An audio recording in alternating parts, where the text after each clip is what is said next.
O Lord of hosts, be with us, for we have none other help in times of adversity but thee. O Lord of hosts, have mercy on us. So I want to discuss what exactly the spiritual paradigm for the use of, and proponents would call it entheogens, psychedelic spirituality, psychedelic mysticism, drug mysticism, all these types of things, and how they are indeed ancient practices. But as some of you guys know, with my research, whether it be the Psychedelic Gospels by Dr. Jerry Brown and his wife Julie Brown, looking at the appearances, or could be John Marco Allegro in the sacred mushroom and the cross, these various interpretations that may say, well, Jesus Christ or Christianity is basically a form of psychedelic religion. Look at the Eucharist, or look at the ritualistic use of inebriating substances. Not quite. And so my argument is going to lay out how these are very different spiritual paradigms, not arguing that psychedelic substances or inebriating substances haven't emerged within heretical Christian traditions. Of course, they have.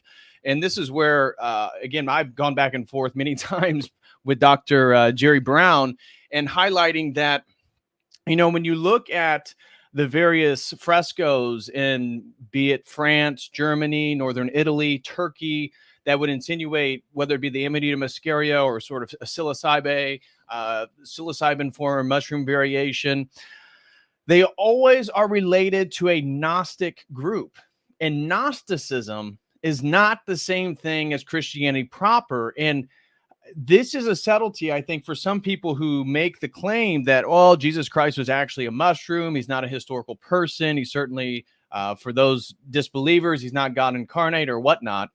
The problem with equating Gnostic practices, because I do agree with the idea of, and in fact, in the paper we'll be reading today, I highlight groups like the Borborites, the Carpocratians, the Paulicians. All these are various Gnostic groups that were present during the first few centuries that the church was trying to establish their theology. Of course, then Orthodox Christianity is going to then emerge as a single-fied doctrine through the 7 ecumenical councils. However, the church, the Orthodox church, the true historical church, is there, right there in the book of Acts, right from the beginning. And so the idea that we're going to utilize spiritual prowesses or practices for the attainment of gnosis is not the same spiritual paradigm of Orthodox Christianity. So I want to lay out what exactly is what I would call the psychedelic paradigm, or the psychedelic mystical paradigm. And all the substances we're going to talk today, not all of them are,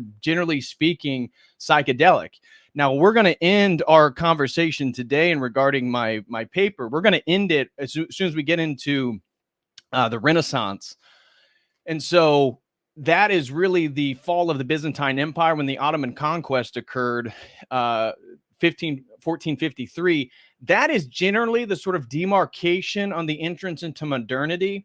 And we have the Renaissance there. And of course, the Italian Renaissance there in Florence, Italy, Marsilio Ficino, the translation of the Hermetic Corpus. All these things are going to then reorient the sort of Christian landscape for the 16th century, the 1500s, to be this very magical century where we get John Dee, alchemy, Paracelsus. And we're going to see the use, in my paper, talks about the use of opium, the use of various tinctures and substances, plant substances, even in witchcraft and stuff like that. So not all of them are explicitly psychedelics as the general definition is, but what is the psychedelic mystical paradigm, and how is that different than the Orthodox Christian spiritual paradigm? Well, the psychedelic paradigm this is where I would agree with somebody like Terence McKenna.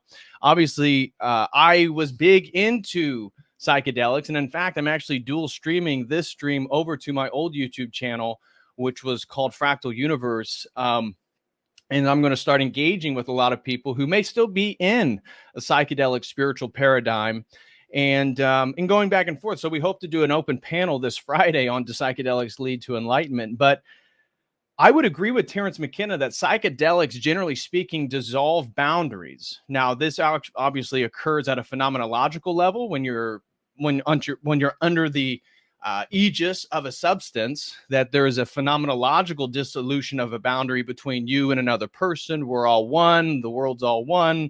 I'm God, or whatever it may be.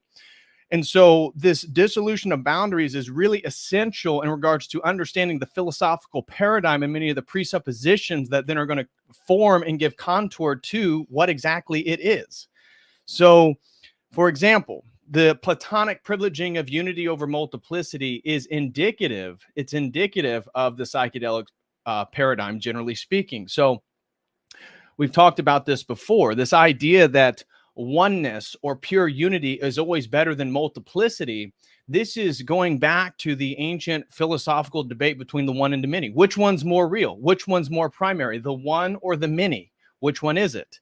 And so when we look at psychedelics and when we look at any sort of spirituality, and New Age spirituality would also fall into this worldview as well, it's going to privilege this idea of pure unity, which is going to color some of the cultural aspects that we see in regards to why the general tone of psychedelic mysticism, or their proponents of, be it somebody like an Aubrey Marcus, the CEO of On It, Friends of Joe Rogan.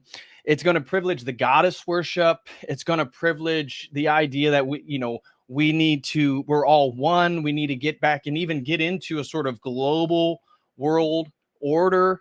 Not that they would articulate it as they're promoting the New World Order, but we'll talk about feminism, goddess worship, anti-patriarchy, depopulation, UFOs, transhumanism. I want to mention all that stuff in a second. But this Gnostic enlightenment, what exactly is enlightenment in a psychedelic paradigm? And it is this the acquisition of spiritual knowledge, gnosis. And obviously, when I highlight in this paper and talk specifically about Gnosticism, there's going to be many differences between Gnosticism proper, which isn't a single thing, by the way. There's many, many, many variations of Gnosticism, many different schools competing with each other, be it the Valentinians or the Orphites or the Borborites or the Carpocratians or the Paulicians or whoever it may be, the Simonians. But it's Gnostic in the sense that it's looking for the attaining and the conceptualization of some type of spiritual knowledge. Now, this could be through the DMT experience, ayahuasca, LSD, psilocybin mushrooms, all of which back in the day I had quite the experiences with. And I'm going to end this whole conversation with actually why I got out of the whole psychedelic spiritual paradigm. But this Gnostic enlightenment is going to be essential to understanding what exactly the spiritual framework of the worldview is and how one attains enlightenment. Is it through a strict moral structure? No, not really, because they promote orgiastic activity, multiplicity of sexual partners. There's not like a formalization in forms of psychedelic spirituality of no premarital sex or something like that. So again, this is going to be a subtle distinction between the Christian paradigm, where there isn't a how exactly do you go about reaching illumination? Because both paradigms, again, we're talking about orthodoxy, which is all about the deification of man through Christ and the participation in the uncreated energies. How exactly do we go about attaining one's illumination? And for Orthodox Christianity, it's going to be these uncreated energies, a moral dictates in regards to how one lives their life. For psychedelics, it's going to be about gnosis, knowledge. Could be personal experiences during sex, could be personal experiences during orgies, could be personal experience during life, but especially during the intoxicated periods or the ecstasy or the ecstasis that's experienced on the drugs. This then ties into a different way in which man is deified. I've talked about before, many spiritual paradigms talk about the deification of man, and there's generally two approaches. Now, Orthodox Christianity is explicit that God became a man so man can become a God. This is different than from Catholicism or Protestantism or what we would describe as Western spirituality. Yes, they have doctrines like sanctification, but it's certainly not the same thing as Orthodox Christianity, where they are explicit that theosis is the purpose of the incarnation, that God incarnated as a man so that he, fully God, fully man, would fuse the natures, right? The unity, we're all human. What unifies us? Human nature, divine nature in a single hypostatization, in a single person. Psychedelic spirituality is much more focused on what's described as apotheosis. And I've written about this academically and described it as theosis is the framework of the God-man. God became man, and then men can participate in this process by following Christ. Apotheosis, this would describe Gnosticism. This would describe many esoteric, alchemical, occult forms of spirituality. If you want to use the frame Luciferian, again, that's very different than Satanism. Satanism is something totally different. Luciferianism has to do with, again, secret knowledge, having something that illuminates oneself. And that apotheosis, as opposed to theosis, is the way in which somebody becomes deified. And so within the psychedelic spirituality, there's this privileging of unity over multiplicity, this privileging of gnosis, spiritual knowledge or spiritual experience, as the way in which one becomes deified through the apotheotic process. Apotheosis is how man becomes God as opposed to the God becoming man. So theosis, apotheosis, one is much more existential in the sense that you are, through your own will, this we could see something like Thelema and Crowley's Thelema, point towards an apotheotic process. And this, I would think, would characterize also the psychedelic spirituality, because I don't disagree. I do not disagree that spirituality and historically the purpose is for the deification of man and mankind, men and women. But how do you go about the deification process is a point of contention between these two worldviews. So I would say then henosis is the term that describes an apotheotic process that privileges unity over multiplicity. Henosis is a really useful term for those of you who aren't familiar. It's Henosis, and it's a Neoplatonic term. So Neoplatonism is going to play much more favorably to the psychedelic paradigm than something like Orthodoxy or Christianity, which is going to maintain, it's more of a both and spirituality that's going to maintain the one and the many, where Neoplatonism is all about the monad. It's all about the one. It's all about returning back to source or the one. And so the way one does that, well, there's many different ways in Neoplatonism. They had ritualistic magic. They had propositional knowledge. And so one, usually Neoplatonic, again, whoever you read, whether it be Iamblichus or Porphyry or Plotinus, they're all different, actually. But Neoplatonism, generally speaking, has a worldview that believes that God is basically a dot, and then there's concentric circles around that dot. We then live on the periphery, the furthest circle of this concentric circle ring, and this is the material world that we live in. And we can then perform practices and rituals to move us back towards source, back towards the monad, back towards the one. And therefore, pure enlightenment, or even the eschatological endpoint of history, is about pure unity with source. And that's called henosis.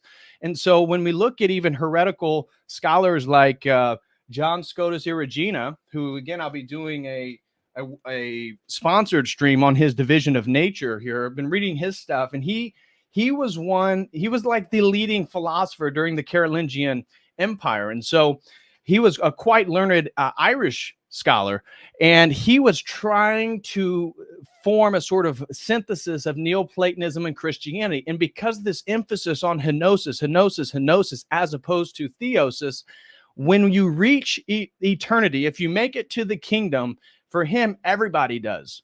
Everybody, and this is a heresy within Orthodoxy that is tied to Origen, who was also Neoplatonic, but that the apokatastasis, that everybody's going to make it to the kingdom. Everybody makes it to eternity.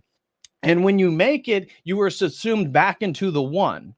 And so therefore, your individual identity really isn't that important. And I would say this is also a presupposition, not that people who take psychedelics or have these mystical experiences are thinking about philosophy in these ways, but the idea when people get inebriated and say, you know what, we're all one. I had this fascinating experience that I'm me and I'm you and we're all one. There's one consciousness, all this different stuff. That's very Neoplatonic. because orthodoxy is going to push against this idea of the dissolution of personhood, the dissolution of the individual identity of a person, because this is central to the understanding of the Trinity.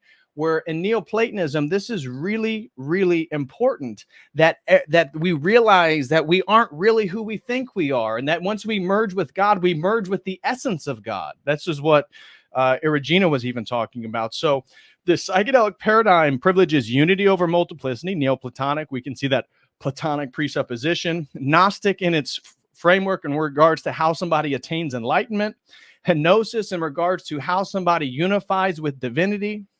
And of course, then this leads to the realization that you are God.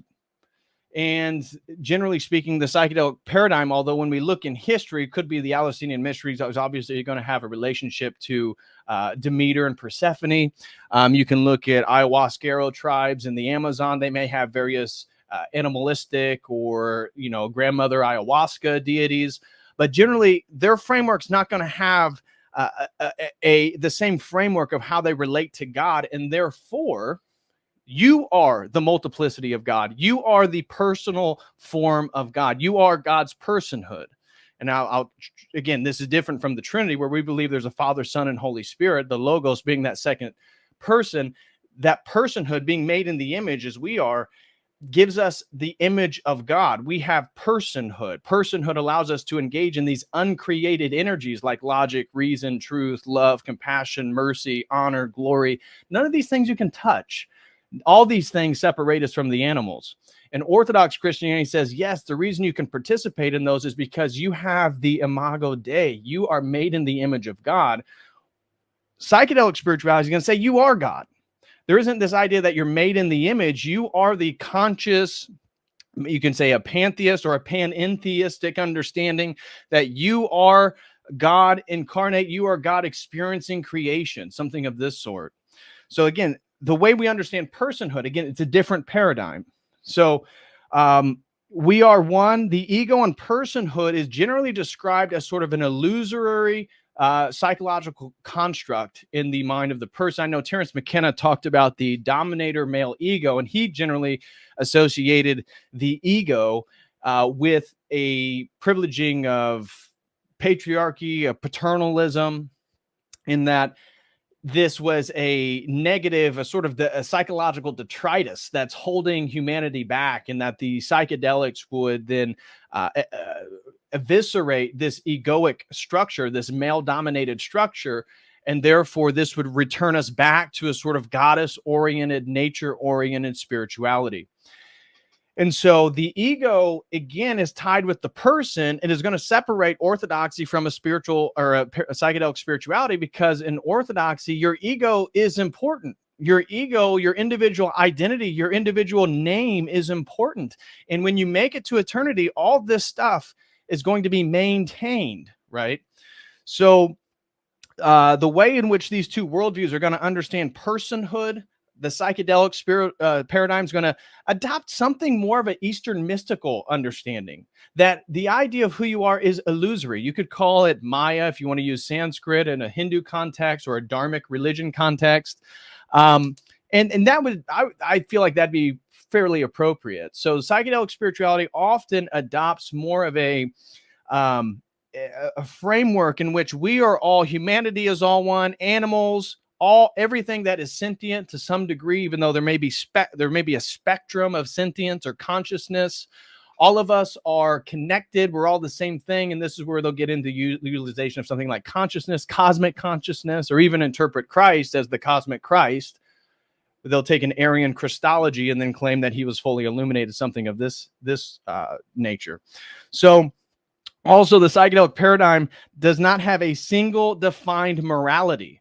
And this is true when you look at, you can look at various specific psychedelic traditions. So if you look at an ayahuasquero tribe in the Amazon, they may have a sort of culturally constructed set of moral strictures that they've agreed upon. You can look at, obviously, when we look at Eleusis, ancient Greece had their own sort of culturally constructed structure of morality and ethics.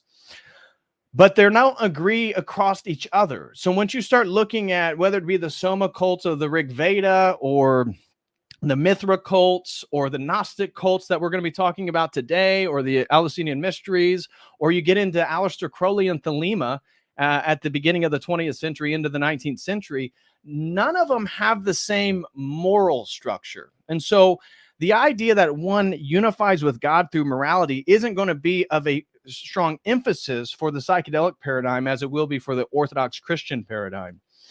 And so at the same time, a point of agreement would be the realization of a sort of spiritual, non-physical reality. So I think most people who've done high dose psychedelics, be it their 5 dried grams or 8 dried grams, I did way back in the day, or you take DMT or ayahuasca or whatever substance is your thing, many people will believe that there is actually a non-local, non-physical spiritual reality that's around us, surrounding us, and is here present with us. The question then is, are all spirits good? Are there such thing as bad spirits? Is there such thing as evil? And how does one know that is the case? And how does one know which is good and which is bad? Again, this gets back to the epistemic basis of how one epistemically justifies their moral and ethical strictures. And so for psychedelic spirituality, generally speaking, I think it's going to be more culturally determined which is a good one, which is a bad spirit. Although I have heard some people talk about, well, there is no such thing as evil. It's just like misunderstanding. And you ultimately, even if you were to kill somebody, you can't kill them because we're all God. I've heard this framework. I've heard people say, no, there are strict, absolute, objective moral structures, X, Y, Z. Or I've heard people take often a libertarian emphasis on, well, as long as you don't hurt somebody, then it's permissible. Then the question is, what exactly is harm? What is the definition of harm if you're going to get into a sort of philosophical justification for that? And then generally speaking, the psychedelic spiritual paradigm, generally speaking, especially in the Western context, if we're talking about since R. Gordon Wasson, his 1957 Life magazine article forward, it's pretty anti-hierarchy. So psychedelics are believed by many of the proponents to be a sort of democratization of the mystical experience. And I'm going to get into why I think psychedelic spirituality is so popular, because it does offer immediate mystical access in the contemporary period, especially after the cultural malaise of Protestantism and, big consumer capitalism here in the West. I mean, obviously there's much of a cultural malaise. I'll get into that here in a few, but generally speaking, the psychedelic spirituality is anti-hierarchy, anti-patriarchy. And this, again, I would say, generally speaking, the dissolution of boundaries makes sense why they would privilege unity over multiplicity, because it dissolves boundaries. The dissolution of boundaries makes sense why then henosis is the spiritual framework in regards to the unification with divinity. The dissolution of boundaries makes sense in regards to why the ego then is an inhibition to the full realization of who one is. And it makes sense why then hierarchy and patriarchy would be antagonistic to psychedelic spirituality, because masculinity, generally speaking, is defined by the upholding and the maintaining of boundaries. And I'll get to that in just a second. Another thing that's going to separate these two worldviews is intoxication and ecstasy. Now, I would, again, even though I do not support or participate in psychedelics anymore, I would definitely say that it's incredibly fun, ecstatic, really exciting experiences you can have, especially when you're young. But the question in regards to how one comes to know something, that the psychedelic worldview is going to privilege subjective, personal, lived experience over things like syllogistic logic, abstract forms of mathematics, these types of ways in which we go about proving something to be true or false. That's going to be less of an interest for the psychedelic spiritual paradigm, generally speaking, compared to one more rooted in a hierarchy, a patriarchy, or this boundary maintaining process. And so because the boundary dissolution is there, it makes sense why psychedelic spirituality is very perennialistic. And And I mean the idea that all religions lead to the same mountaintop. Now, this, unfortunately, again, that has no epistemic basis. I've talked about this before, as I myself was perennialistic for a very long time. I remember going through all my psychedelic experiences. I remember going through high dose mushroom, psilocybin mushroom experiences. And I was studying, and again, my PhD is in religious studies. And I was certainly not subscribed to any one tradition. I would describe myself as spiritual, not religious back then. And I remember always saying, well, look, all these religions are man-made, they're culturally constructed, they're variations on how we then relate or understand transcendence, divinity, God, this type of thing. However, it wasn't until I got more serious philosophically, and I said, well, that can't be the case, because one is anti-real in regards to the exterior world or the physical world, and another one's very, real. One is, against this behavioral pattern, and one is for it. And you start going through the differences between spiritual paradigms, and there's a lot more differences than there are unity. Although there are general unities or general commonalities between the various major world religions, be it paganism, Hinduism, Shintoism in Japan, Christianity and its variations. But anyways, I digress. So I would say that intoxication, certainly Orthodox Christianity being a patriarchal, hierarchical framework of religion and spirituality, it's going to be more sober-minded than the psychedelic paradigm, which is going to be more privileging of the feminine, goddess worship. Again, the dissolution of boundaries between religions, dissolution of boundaries between self and other, dissolution of boundaries between self and God, all these things that I've laid out already, leading to then why they privilege unity over multiplicity in regard to the basic philosophical level between the one and the many. So it's a feminine paradigm. In regards to Orthodox Christianity, I would say it's a boundary maintaining paradigm. And the reason for is that it's a both and spirituality. When we get into debates between the one and the many, going back to Plato, what's more real? The category of dog nature, dog essence, or for Aristotle, dog substance? Or is it that there's German shepherds, pit bulls, chihuahuas, wolves, and whatnot? What's more real? The dog that I can touch, the dog that I can have in my lap and touch, or the category of dog nature, the thing that unifies all these various dogs? For Plato, it was the category, it was the ideal, it was the form, it was the essence, the ideal form. And so for Orthodox Christianity, obviously it's the Logos theology. We believe that the Logos incarnated, and we believe that it's both and. It's both and. We don't have this dialectical tension, which is characteristic of the entire Western philosophical tradition, be it from the Greeks to the Romans, the Stoics to the Neoplatonists, all the way then to the beginning of scholasticism with the Catholic tradition. Dialectics and dialectical tension between these two things has been characteristic of that philosophy. For Aristotle, the multiplicity was more real. You begin your philosophy through induction. You begin your philosophy through the observation of the world. For Plato said, no, you begin with the a priori categories and you do deduction from there. Orthodoxy says, no, it's both and. We don't take a step or a privileging one over the other. And then in regards to what is enlightenment is personified. Again, so enlightenment isn't, again, for the psychedelic paradigm, I characterize it as Gnostic in the sense that it's about the acquisition of secret knowledge, gnosis, however that may be, maybe through sexual rituals, as we'll see with the Gnostics of old, various groups, again, the Borborites, the Carpocratians specifically, or it could be ritualistic processes like the Simonians that would do various Egyptian or forms of various rituals for the acquisition of spiritual knowledge.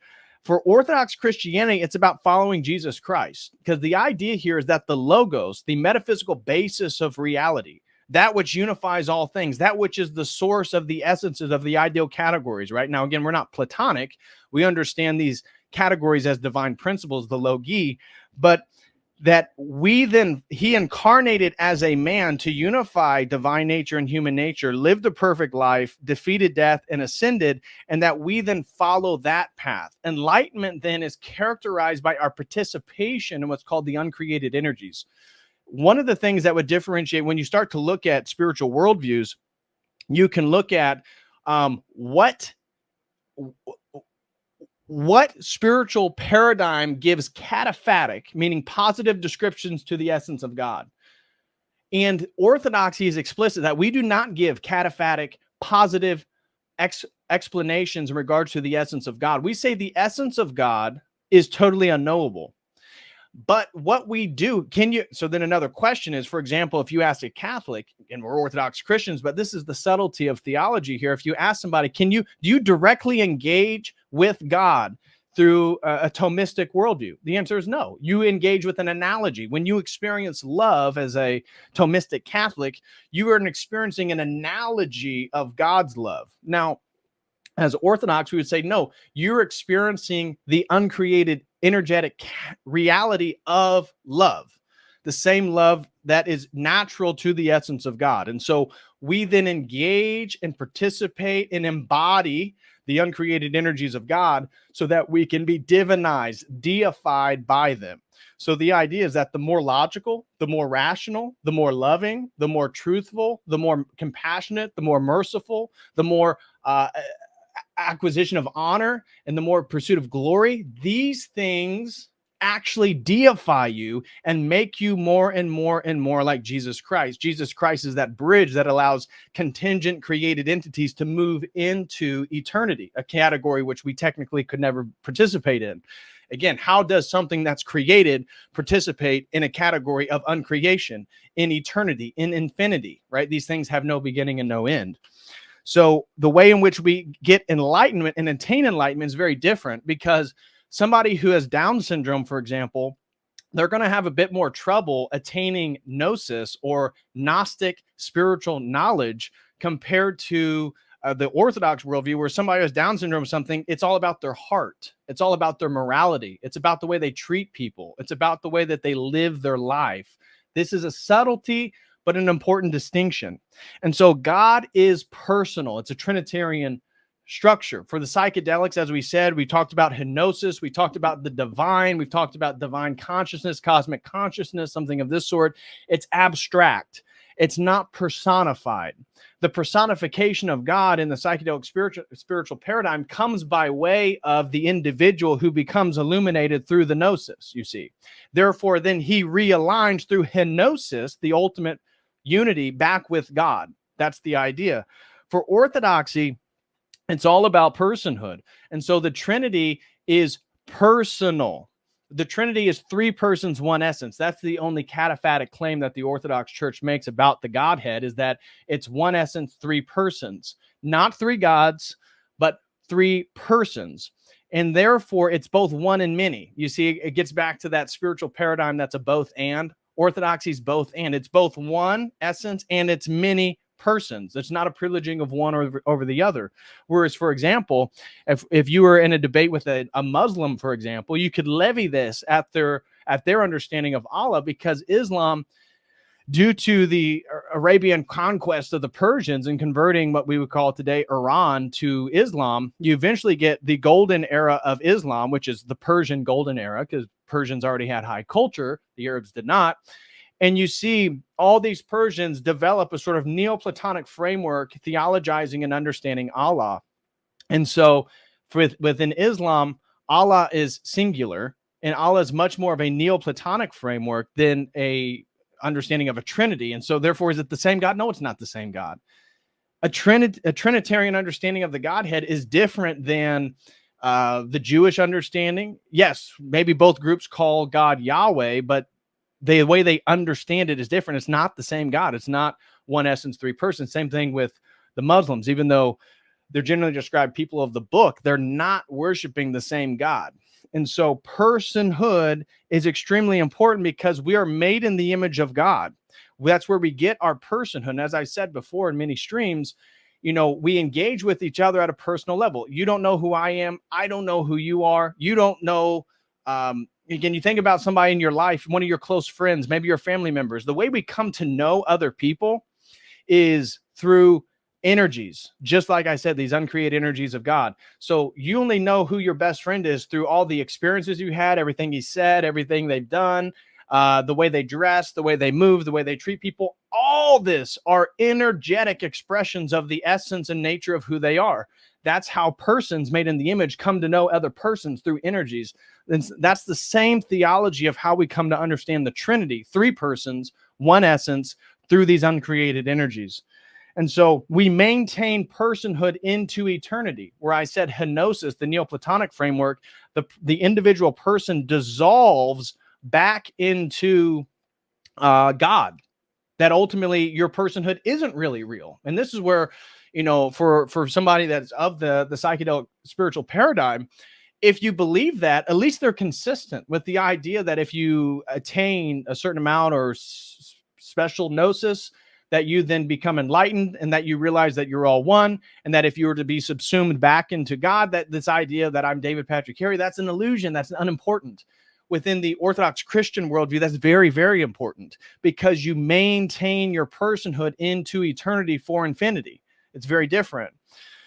So, like I said, the Christian worldview then is going to be very hierarchical. It's going to be very patriarchal, and it's going to be more sober-minded. And this is where, again, I've gone back and forth privately with Dr. Jerry Brown of the Psychedelic Gospels and talked about how, the idea at one point he makes a reference that maybe the psychedelic mushrooms were the basis for the Eucharistic activity.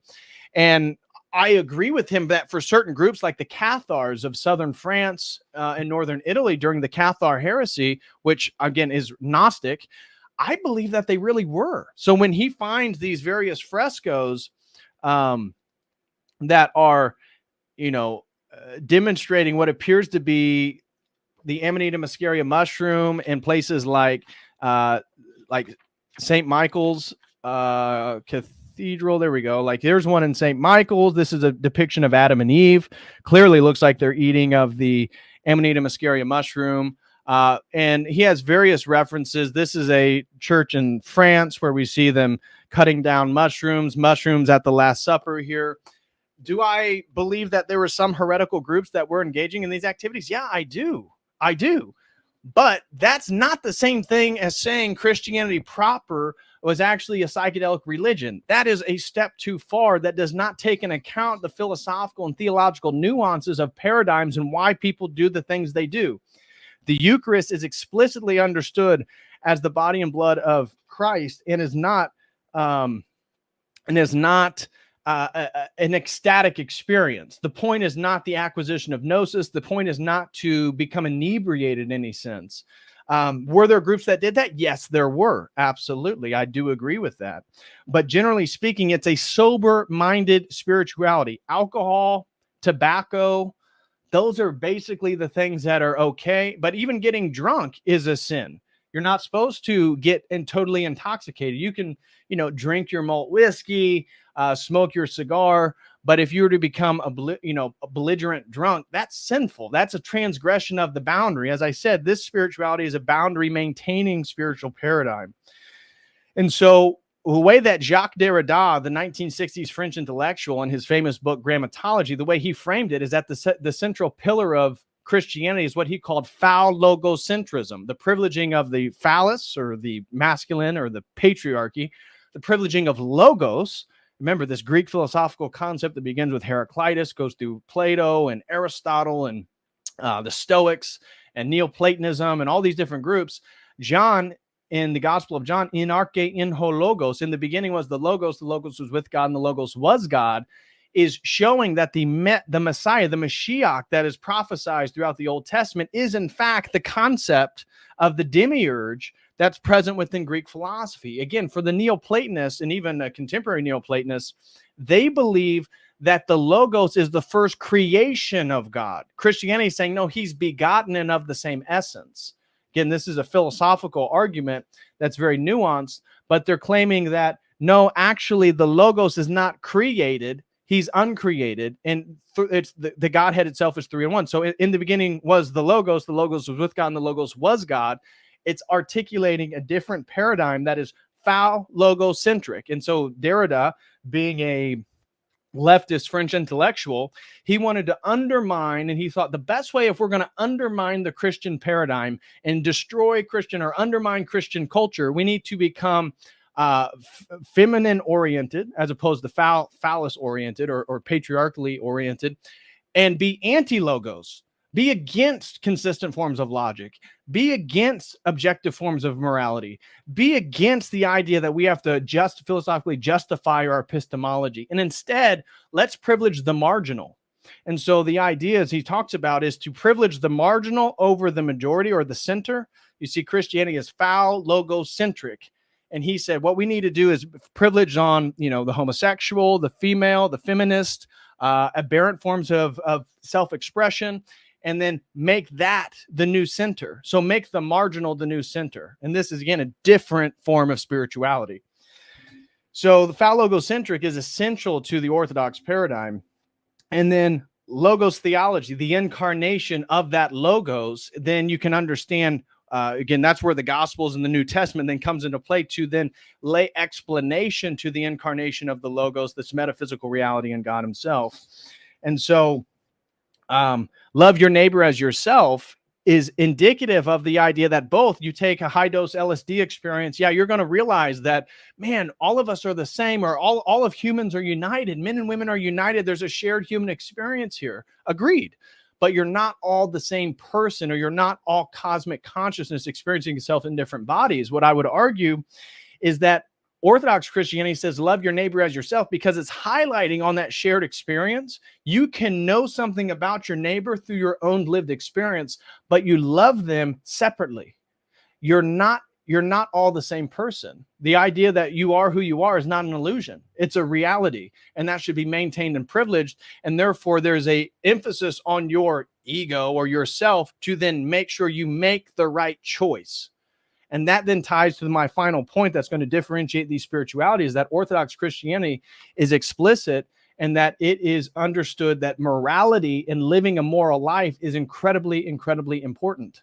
It's very, very important, as opposed to the psychedelic paradigm, which it's less so, because, again, they don't really have that same singular understanding or framework for morality.